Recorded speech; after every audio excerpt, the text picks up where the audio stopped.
Matteo, welcome to the podcast. Thank you for having me. I'm super excited. So I want to start off by saying, we don't have any sponsors of the podcast. We don't have any ads or anything like that. But and I will put full disclaimer on the fact that I absolutely love your product. I've had an 8 Sleep mattress now for years, and there's no back end commission here. I absolutely love it. So if that comes across as we're talking about all this stuff, I just want people to know that it is the real deal. So I just want to lay that out right before we get into anything. And today, obviously, you're the CEO of 8 Sleep.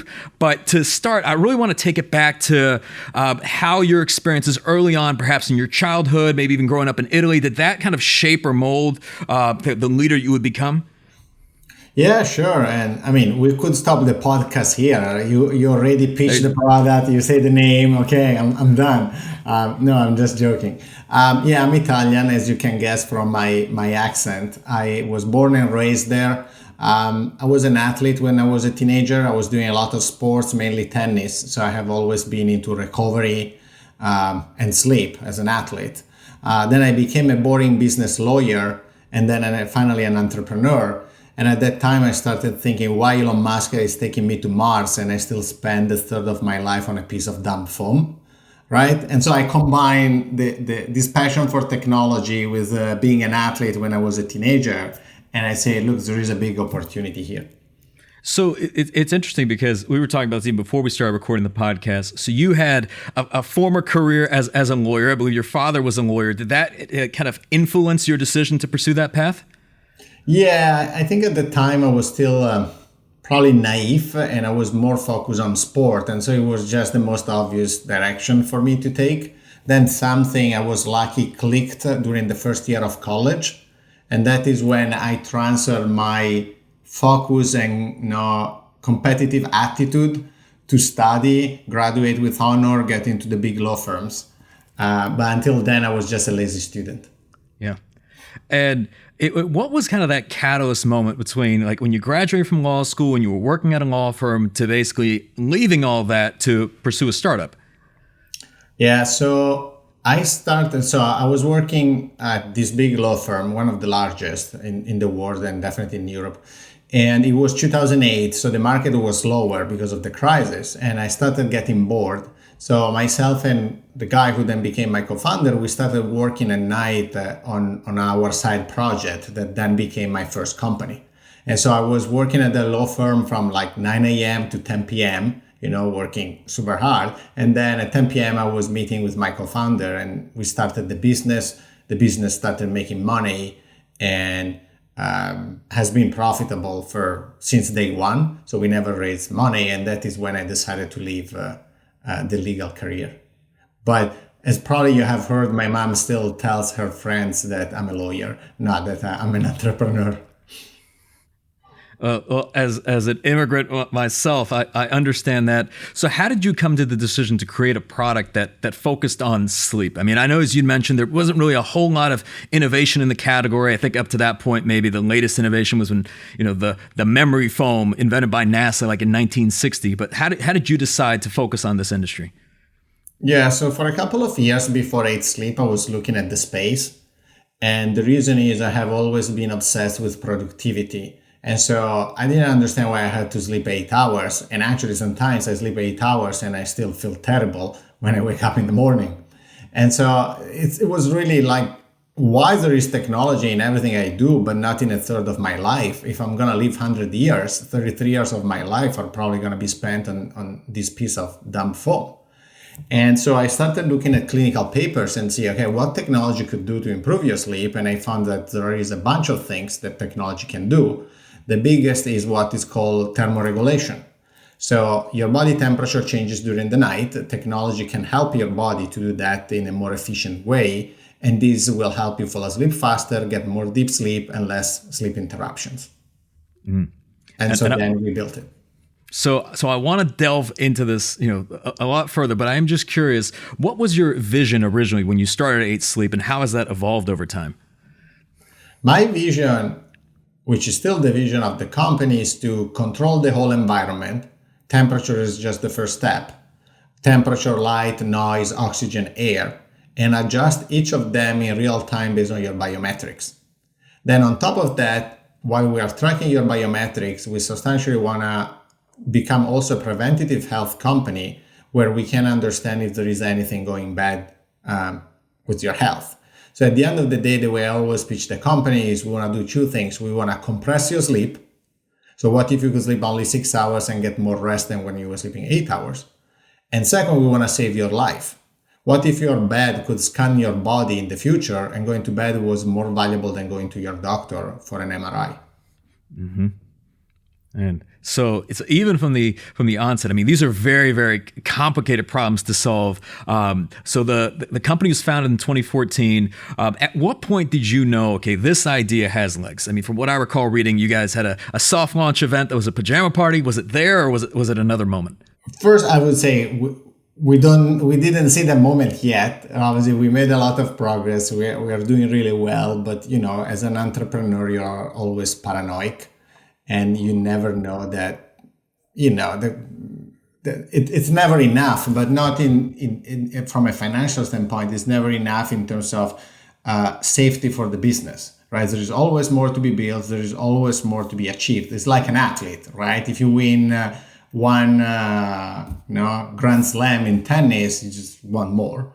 But I would say the real game changer for the company was when we launched in 2019 the current technology that can heat and cool your body, because there is plenty of, again, clinical evidence that we can improve your sleep. And so you can think of us like almost a replacement for sleeping pills. We're a replacement for drug companies. Instead of taking a pill, just use 8 Sleep and you will see 10% more deep sleep. And for people who are listening that may not be familiar with the 8 Sleep pod, I want to make sure if you could explain what the pod itself is, what the technology is, because some people in their mind, they might be thinking, well, I've got a memory foam mattress that is cooling, or I've got one of those things that's like, pushes air through, or whatever it is. And this is so much more than that. Yeah.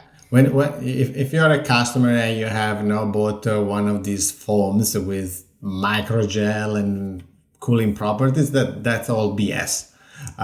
So what we invented and created is a technology that you can install onto any bed, and it will make it smart. Smart means that it tracks your health, and based on your biometrics, it changes the temperature. Each side of the bed can have a different temperature. So if you sleep with a partner and you have different preferences, one could be hot and one could be cold. Temperature for each side can range between 55 degrees and 110 degrees. So it can be really cold or really hot, whatever you want in the middle.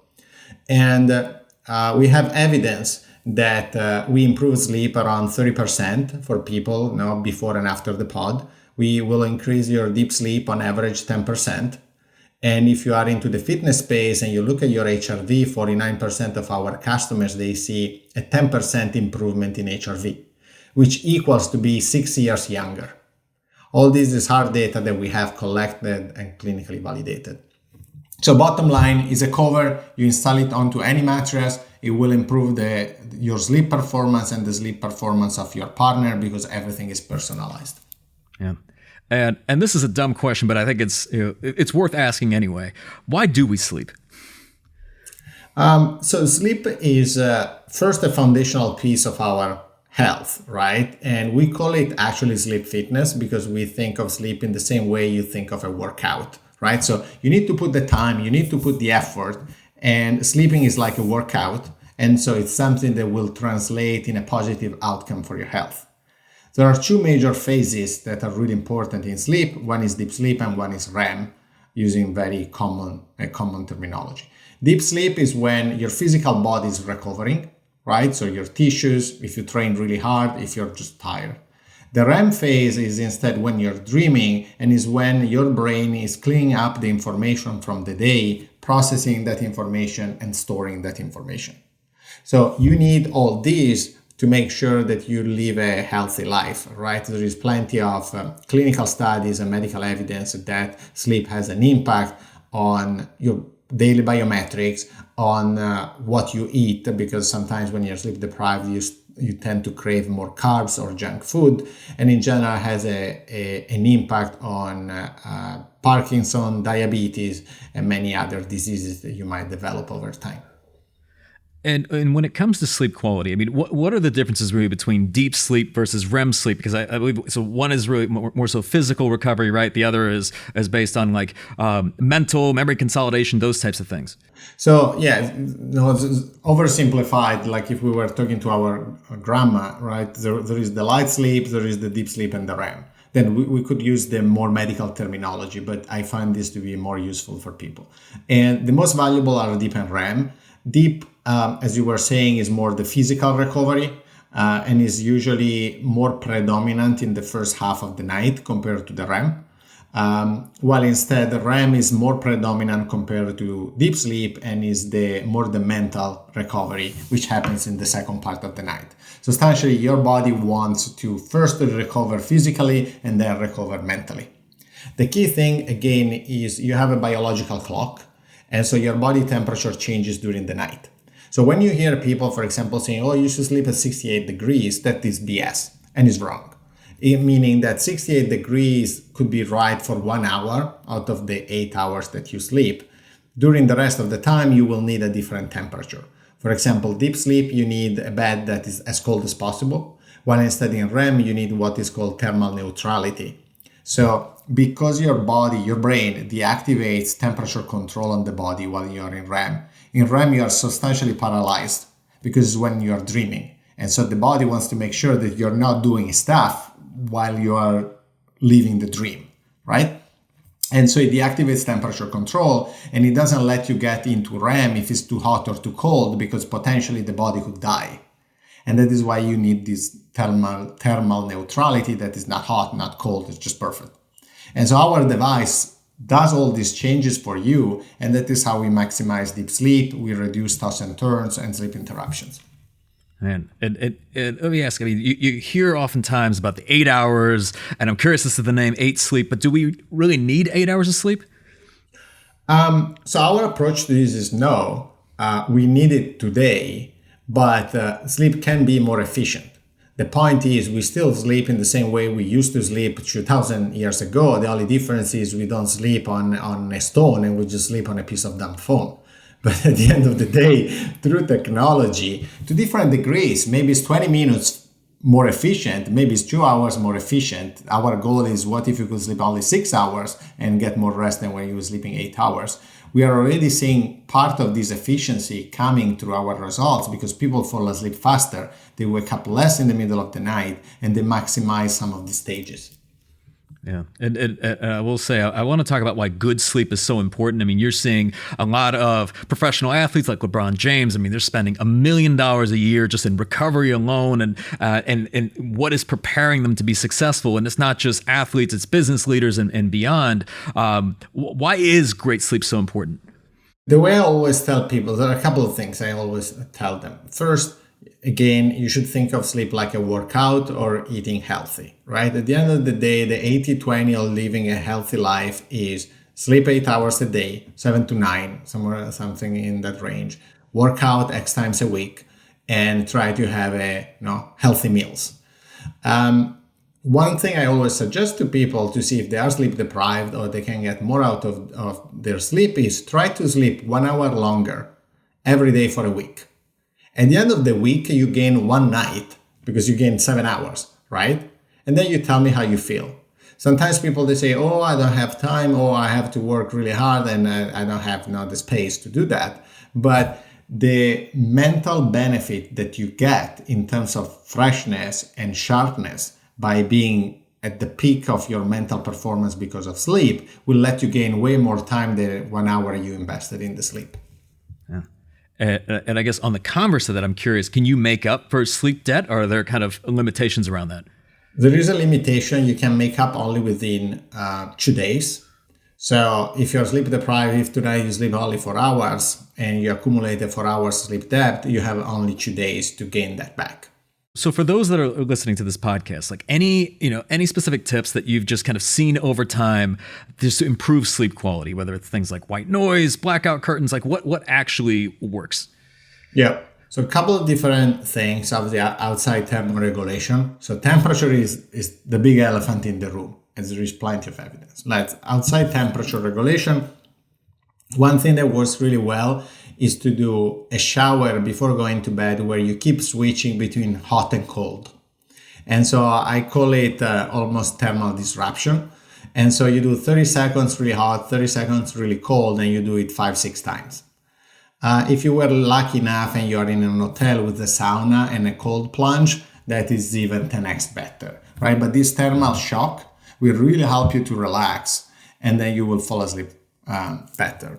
Then the blackout curtains. So it's really important that on top of temperature, you're also sleeping in an environment that is really dark.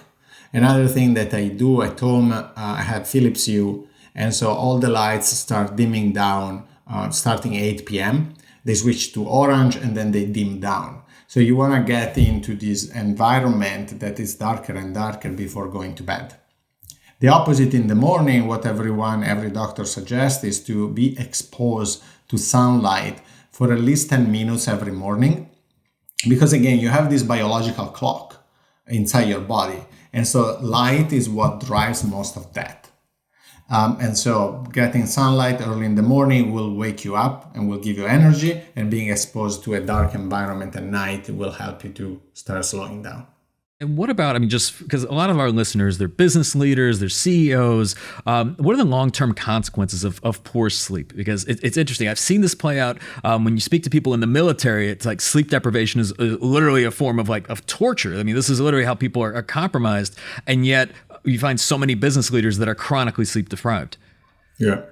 Actually, I think there is evidence that you would die sooner from sleep deprivation than from food deprivation. Just to give you an idea. But in general, the impacts are pretty massive, right? So the first one is you are substantially mentally impaired if you wake up after 2 hours of sleep. So there's no way you can really focus on that. So at that point, what tends to happen is unlikely that you want to work out, right? Because you're barely surviving. And so you don't have that energy. If you work out, you have a high risk of injury, at least over time. So you're more prone to any sort of injury. Then the other big thing that happens is you will start craving certain types of food, junk food or carbs or similar foods that can give you almost a spike in terms of energy. And so you will be more prone to eat bad. It's extremely unlikely you will want a beautiful salad that morning, because there is a hormonal change that will let you crave different types of food. But in the long term, this will have an impact on your HRV, risk for diabetes, and risk for many other type of illnesses that could be developed over time. So as you were kind of going through this journey of the idea for this company to really starting to build it, I imagine there was a fairly steep learning curve. Like, did you find that you yourself had to become obsessed and just learn so much about sleep? Or were you able to bring in other people into the organization that had those capabilities or had those insights? Both, meaning on one side, I'm lucky that I'm really passionate about the topic. I'm really passionate about health and wellness and fitness and recovery. And so I'm the first customer of anything we do. And I'm the first one to give feedback. So I have fun. And I really embody our customers, hopefully. On the other side, obviously, we have an advisory board with professors from Harvard, Stanford, UPenn, Mount Sinai. And we also have an R&D team that has PhDs from MIT, comes from Stanford, and some of the best universities. Well, I will say this. Anyone that I know that has an 8 sleep pod, myself included, is obsessed with it. They rave about it. I mean, I was mentioning to you that we had Matt Frazier on the podcast, and he's telling me this is like the best thing in the world, to the point where I think we even start to see people want to start traveling with them. Are there any plans to kind of find ways to either make them more portable or work with athletes or even entrepreneurs that are on the road a lot? Yeah, that is the biggest request, because it becomes so natural that once you get used to it, you literally don't want to travel. Or the biggest aha moment is the first time you travel and you go back to a dumb bed and you understand, you start feeling hot and cold and temperature keeps changing during the night. And so we are now working with a couple of different hotels chains. We are already in almost 100 rooms in the country. And the idea is to keep expanding to a point where wherever you fly or you go to, you can you can find a pod, and then you can just automatically apply your settings.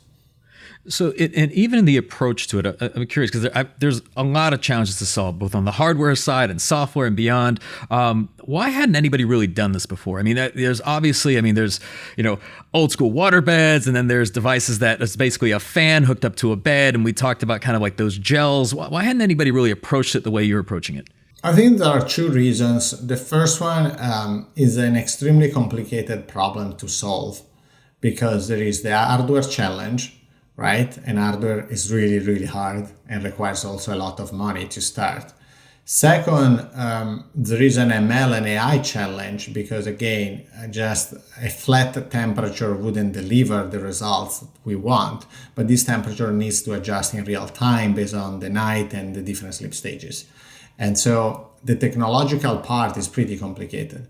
Then I think second is sleep in general has always been one of those industries that was massive, very fragmented with few players just eating out of the customers because they were selling products that were very simple, just basic a commodity, a foam, and they were charging 2-3x the price with very fat margins. And they live like that, and there was no interest for them to iterate because they were building very large businesses in a simple way. And so sleep was just waiting to be disrupted. But the original players, they had no interest, right? They were already selling millions of mattresses. They had 60% gross margin. So why would they change something that is working or invest in R&D? Well, I guess if anything, now this is applying a lot of pressure. What were some of those biggest challenges that you had when you were taking this from an idea to reality? I mean, I recall reading early on, you guys sold 8,000 units in pre-orders, and then you had to obviously figure out the manufacturing of that. What have been some of those challenges? Yeah, many, and we could stay here talking to each other for a week. But if we pick the biggest was definitely we sold 8,000 units in pre-orders originally. Then we had to build them. None of us had experience in manufacturing, and so there is actually a funny story there. I don't know if you heard that, but so. Manufacturing was not happening in China, so I go to my wife, who is also a co-founder, and I say, I have to go to China to help fix manufacturing. And she says, cool, when are you going to go? And I say, tomorrow. And she says, you're flying to China tomorrow? And I say, yeah. And she says, cool, okay, when are you coming back? And I say, once I fix manufacturing. And so the bottom line is I came back like a couple of months later. But then the people we found at the time are still the same people that work for us today in China. So at least it was worth. So if you wouldn't mind, I'm curious, in that type of situation, let's say you go to China, if you wouldn't mind elaborating, you get there, how do you even know what the problem is or even how to solve it? It's a good question. So there were other people from our team there at the time. So we also had an investor, our first institutional investor, maybe not the first, but the first large institutional investor was Chinese and invested after Y Combinator. And so he opened up, they opened up their own contacts. And so they introduced us to contractors. We originally hired a contractor, and then I just started meeting people that could be potentially interested to join us. But it was painful and it took time. Yeah. And I know you mentioned your wife is a co-founder. I also started our business with my wife. What's that journey been like? Have you two always been aligned, or have there been challenges along the way? I mean, she's great, and so if this works, it's because of her. She's way, I would say, more adaptable than I am. And while we were able to create almost two different worlds, and so sometimes I'm yelling on Slack saying we need to get this done faster or this is not good enough, and in the meanwhile I'm writing her on WhatsApp about what do you want to have for dinner. But we are really good at create different buckets of our life. And so sometimes we are even in video calls with the team, and she's in the other room, I'm here, but we don't even join those calls in person, right? So we really try to act like if we were colleagues. Another funny story here is sometimes we are, on the couch, it's 9:30 or 10 p.m. And so when I could work all the time, right? Or I could talk about work all the time. And so she said, no, stop it. You need to treat me like a colleague. And so it's not that you just call a colleague at 10 p.m. to talk about work. Give me a break. And I say, fine, but I can still Slack a colleague, right, at 10 p.m. And so sometimes we are on the couch and I cannot talk about work, but I can still Slack her with some ideas I have about work, and I can hear the phone vibrating on the couch, and that is me. But so we have these kind of rules that might look funny, but at the end of the day, they help mentally to create a clear division. And when it comes to the culture of 8 Sleep, how would you describe that, like the team itself? We are a sport team playing the playoffs. We value a lot clarity of thinking. We move really fast, and we want to get more things done with less. So we have this concept of operational efficiency or managerial leverage, where I'm not the type of CEO who would be not just go around and talk about, oh, we have all this number of employees. I prefer to have a high number of, in terms of revenue, and a lower number of employees than the opposite. And I'm sure you've read like the Netflix book, the No Rules Rules, where they really talk about the fact that the best, it can be 10 times better than the average. What are your thoughts on that?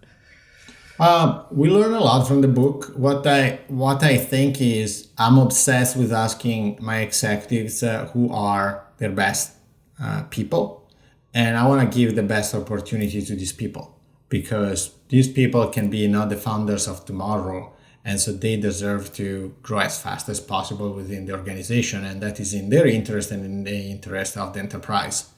And so creating fast tracks for our top performers is a must.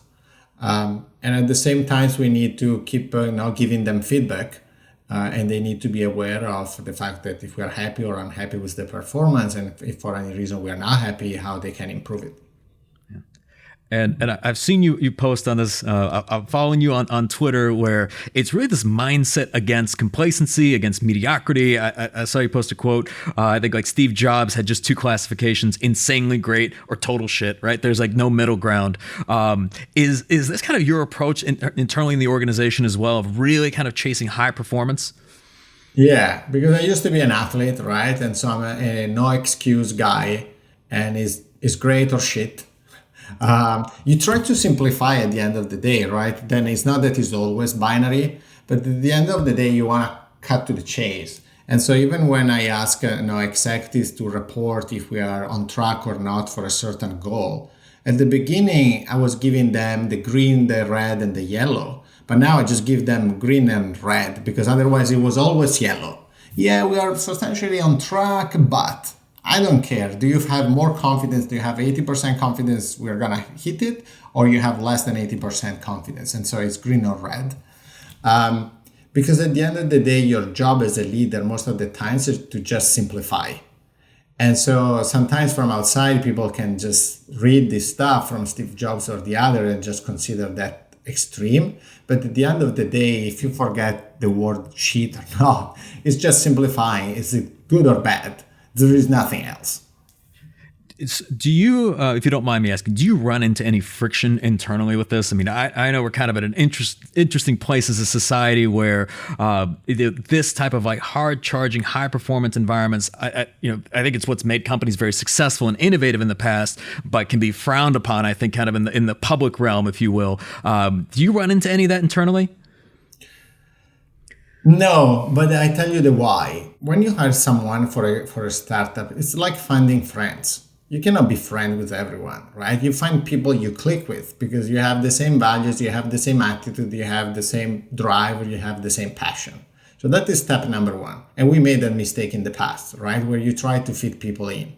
And you want people that are different. Let's be very clear, right? And you want people with different opinions. You want people that disagree, all that, 100%.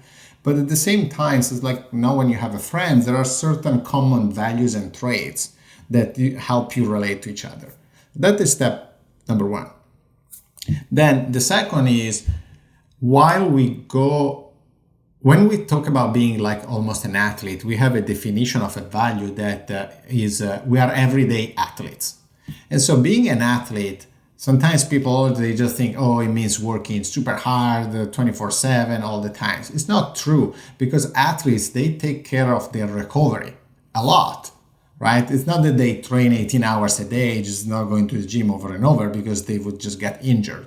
And so we have this definition of everyday athletes where everyone needs to be self-aware and understand when they're burning out, or if they need a break, or if they need to breathe, and the organization will immediately support them.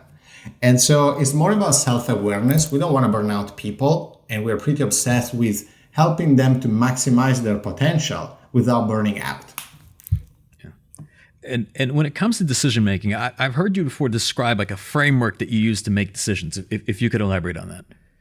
Yeah. So the first one and the biggest is substantially you create 4 quadrants. And on one line, you have your expertise. And on the other line, the vertical line, you tend to have how risky or dangerous could be for the company, right? So let's say it's something that could kill the company and I understand really well. At that point, that decision should very likely be on me. Obviously, the team would be involved as a sounding board, but I need to be very close to the decision. On the opposite side, if it's a decision that doesn't have a major impact on the company, and by the way, I don't even understand anything about that, there are probably people that are way more qualified in the business to take that decision. So there are people that we might want to grow and we want to empower. And so then obviously in the middle, there are all the different variants. Then another way you look at decisions is always effort versus impact, right? There are a lot of things that could be valuable for the company, but maybe the impact is not big enough compared to the engineering effort. Then the consequence of the first one is that when people ask you if you micromanage or actually you're hands off, the answer is both. Meaning the thing I disagree with is you don't manage it just one way, but based on the potential impact or risk of the decision and your knowledge in the space, you decide if you want to delegate more or less.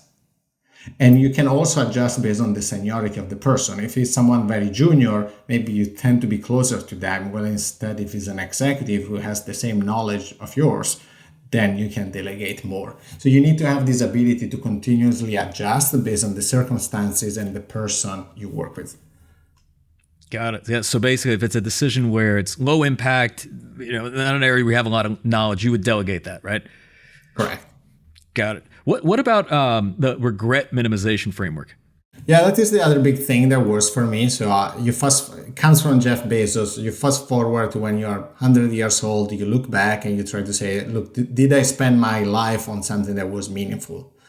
And I think this is the biggest advantage for 8 Sleep to recruit a lot of great talents, right? We are seeing a lot of great talents that they're selling ads at some of the fun companies.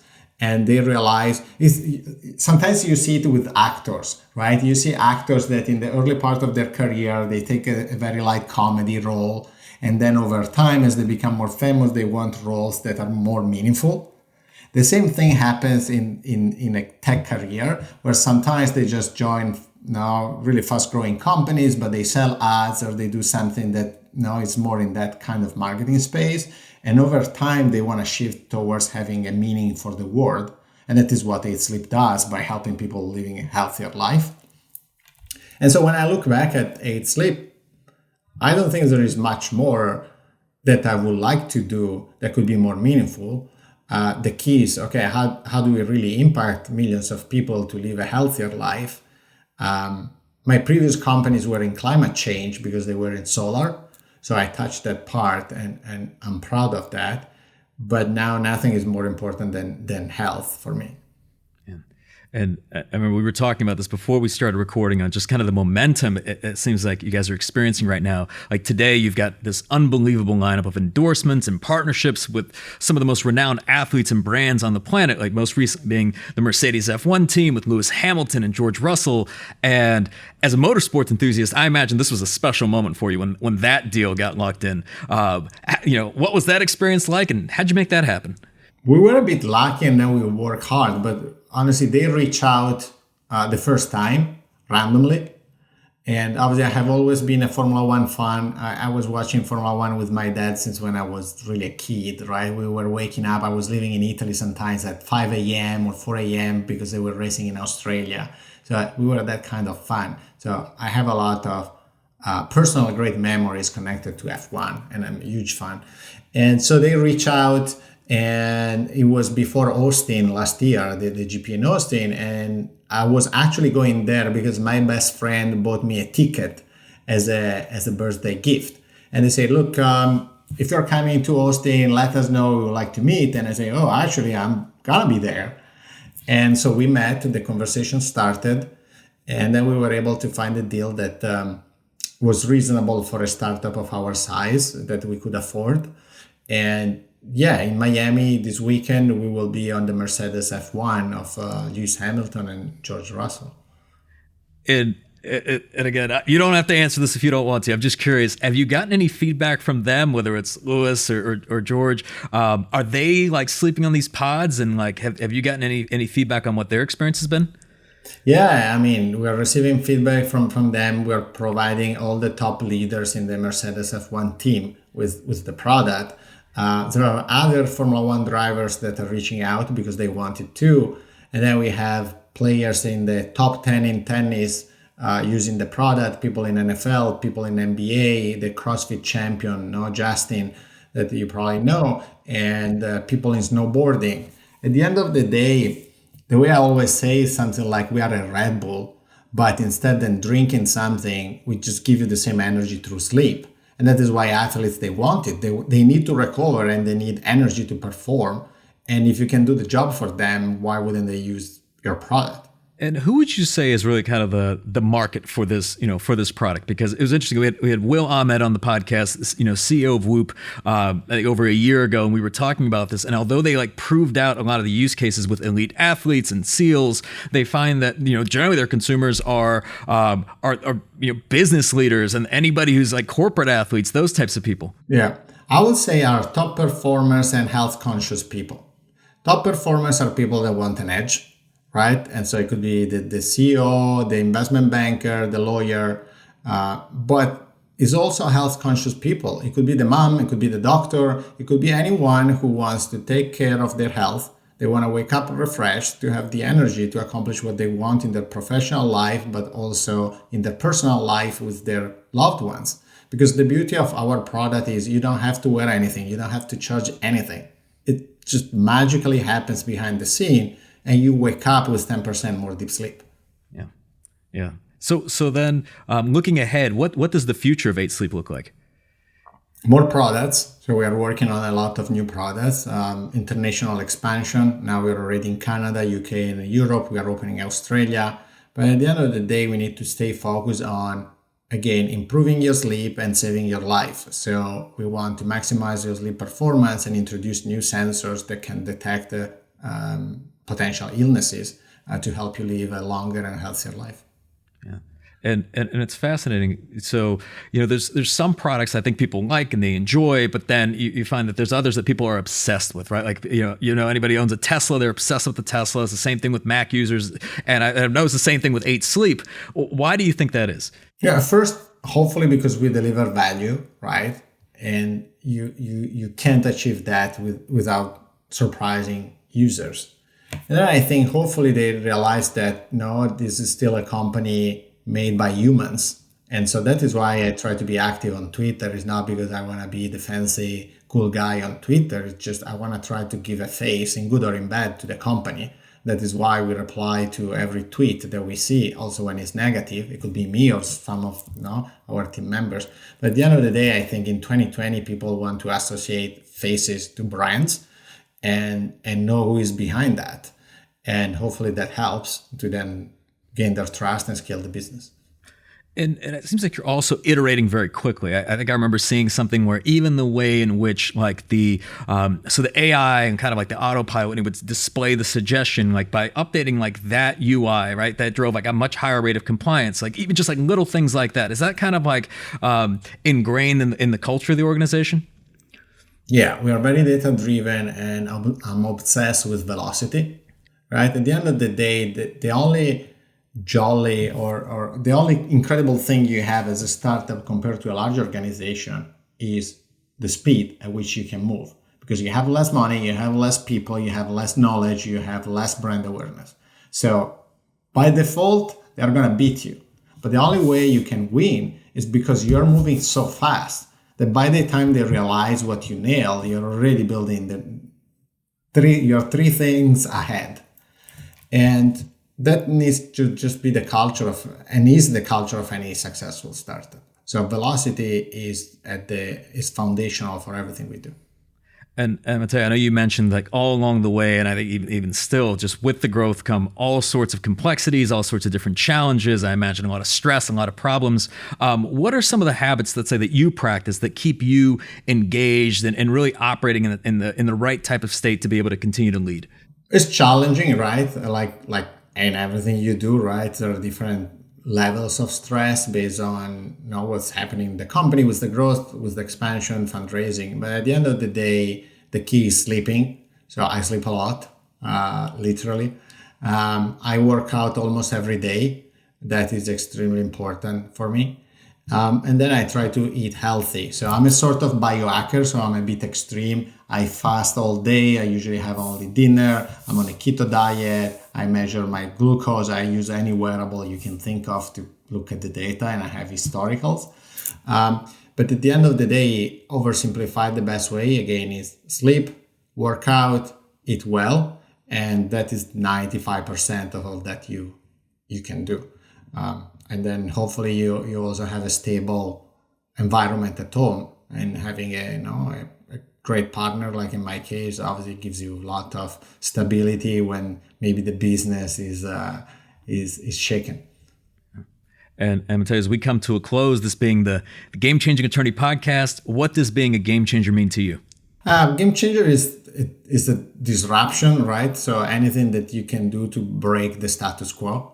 And that can happen in sleep, but it can happen also in your everyday life. So one thing I try to do every week, for example, is, okay, what is going to be a game changer for this week? What can I change that can have a 10x output this week or in the coming month?